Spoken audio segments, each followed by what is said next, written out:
Sabyasachi style designer sari, তার সাথে রয়েছে একটা ডিজাইনার ব্লাউজ। এখানেই শেষ নয়, সাথে থাকছে এক্সক্লুসিভ একটা জুয়েলারি কালেকশন। তো চলো আগে শাড়িটা ড্রেপ করে নিই। শাড়িটা অনেকখানি আটপৌরের মতো করেই পরেছিলাম, তবে আঁচলটা খানিকটা বড় রেখে ছেড়ে দিয়েছিলাম। শাড়ি পরে এবার জুয়েলারিগুলোও পরে নিলাম এক এক করে।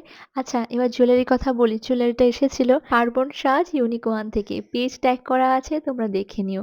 আর শাড়িটা কোথা থেকে নিয়েছি বলো তো? তোমরা অলরেডি জানো, এটা আমি বাস্টমিকা বুটিক থেকে নিয়েছি। আর তার সাথে গর্জিয়াস এই ডিজাইনার ব্লাউজটাও কিন্তু আমি নিয়েছিলাম বাস্টমিকা বুটিক থেকে। ওনাদের পেজও আমি ট্যাগ করে দিয়েছি, তোমরা দেখে নিও। আচ্ছা, শাড়ি ড্রেপিংও হয়ে গেছে, সব হয়ে গেছে। চলো এবার তোমাদের সাথে একটা ইউনিক হেয়ারস্টাইল শেয়ার করি। এই হেয়ারস্টাইলটা আমি আমার ননদকে এক বিয়েবাড়িতে যাওয়ার সময় করে দিয়েছিলাম। আর সেই ছবিটা যখন আমি স্টোরি দিয়েছিলাম, আমার কাছে প্রচুর রিকোয়েস্ট এসেছিল, "দিদিভাই হেয়ারস্টাইলটা শেয়ার করো।"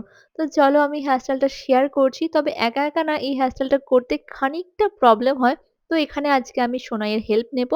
তো যাই হোক, হেয়ারস্টাইলটা করবার জন্য আমি ১ম এ একটা নরমাল পনি করেছি। এবারে পুরো চুলটাকে ২ টা পার্ট করে নিয়েছি এবং একটা পার্টটাকে দেখো আমি আলাদা করে রেখেছি। এরপরে একটা পার্টের চুলগুলোকে আবার ২ টো পার্ট করেছি এবং এখানটায় খেজুর বিনুনি করে নিচ্ছি। এবারে তোমরা অনেকেই জানতে চাইবে খেজুর বিনুনি কিভাবে করা হয়। এই ভিডিওটাতে না আমি খুব একদম প্রপারলি তোমাদেরকে দেখাতে পারিনি। তবে তোমরা যারা রোজ আমার ভিডিও ফলো করো, অনেকদিন আগে আমি খেজুর বিনুনি কিভাবে করা হয় একটা ভিডিও করেছিলাম। তাও আরেকবার বলে দিচ্ছি, এই যে চুলটাকে ২ টা পার্ট করেছি এবং প্রত্যেকটা পার্ট থেকে খানিকটা করে চুল নেব এবং সেটাকে অপর দিকের চুলের সাথে এড করব। এভাবেই পুরো চুলটাকে করে নিতে হবে। তো এই বিনুনিটা করাতে আমাকে সোনাই অনেকখানি হেল্প করেছিল। কারণ আমার পুরোটা বিনুনি আমি একা, একা করতে পারছিলাম না। তো তোমরা অনেকেই জানতে চাও যে আমি সব হেয়ার স্টাইল গুলো কি একা, একা করি নাকি? হ্যাঁ, বেশিরভাগ হেয়ার স্টাইলই আমি একা, একা করি। তবে কিছু, কিছু হেয়ার স্টাইল থাকে যেগুলো নিজে করতে একটু সমস্যা হয়। সেক্ষেত্রে সোনাই আমাকে হেল্প করে দেয়। মানে ও অনেকটাই পারে, দেখে, দেখে এখন শিখেই গেছে অনেকটাই। তো যাই হোক, ২ টো বেনুনি করা আমার হয়ে গেছে। এইবারে পনির চারপাশে ৪ টা ববি পিন আমি এড করছি, যাতে খোঁপাটা করলে সেটা ভালোভাবে সিকিউর করা যায়। এইবারে একটা বেনুনিকে তুলে নিয়েছি এবং সেটাকে পনির চারপাশে ঘুরিয়ে নিয়ে একটা প্রপার বানের শেপ দেব এবং সেটাকে ইউ পিন দিয়ে সিকিউর করতে থাকবো। এইভাবেই ২ টো বেনুনিকে চারপাশে ঘুরিয়ে নিয়ে আমি একটা খোঁপার মতো করে নিয়েছি এবং সেগুলোকে ভালোভাবে পিন দিয়ে সিকিউর করেছি।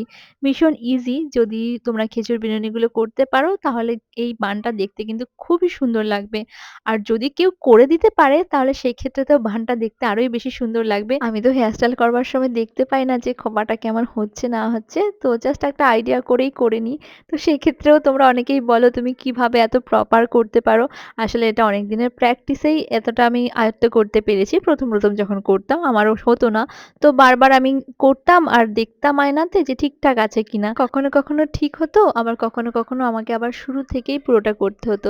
এখানে সোনাই আবার আমাকে অনেকটা হেল্প করে দিল। বেশ কয়েকটা পিন দিয়ে আবার ভালো করে খোঁপাটাকে সিকিউর করে দিয়েছিল।